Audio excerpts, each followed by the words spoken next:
بسم اللہ الرحمن الرحیم۔ کیا آپ نے کبھی تنہائی میں سجدہ کیا ہے؟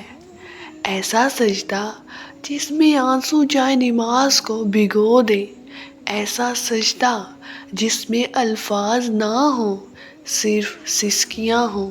اگر ہاں تو یاد رکھیں، رو رو کر سجدہ کرنے والا کبھی ہارا نہیں کرتا۔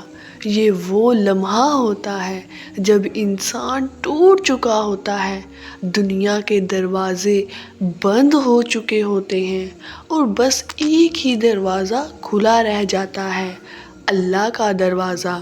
زندگی میں کچھ لمحے ایسے آتے ہیں جب انسان مضبوط نہیں رہتا، وہ روتا ہے، بکھر جاتا ہے اور سجدے میں گر کر کہتا ہے، یا اللہ اب تو ہی سہارا ہے۔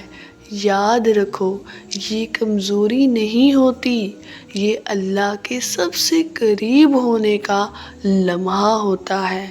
جو شخص لوگوں کے سامنے نہیں روتا لیکن اللہ کے سامنے رو دیتا ہے، اللہ اس کے آنسوؤں کو کبھی ضائع نہیں کرتا۔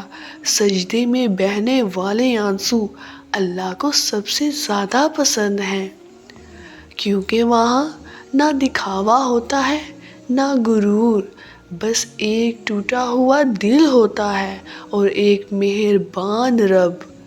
اکثر لوگ کہتے ہیں میں ہار گیا ہوں، لیکن سچ یہ ہے جو سجدے میں گر گیا وہ ہارا نہیں۔ ہو سکتا ہے آج تمہاری دعائیں قبول نہ ہوئی ہوں، ہو سکتا ہے تمہاری امیدیں ٹوٹ گئی ہوں، لیکن یاد رکھو، اللہ تاخیر کرتا ہے، انکار نہیں۔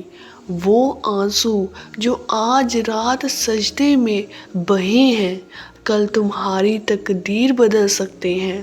اگر آج تم رو رہے ہو، اگر سجدے میں تم خاموش ہو کر ٹوٹ رہے ہو، تو خوش ہو جاؤ، کیونکہ اللہ ٹوٹے ہوئے دل کے سب سے قریب ہوتا ہے۔ بس ایک بات یاد رکھنا، رو رو کر سجدہ کرنے والا کبھی ہارا نہیں کرتا، کبھی نہیں۔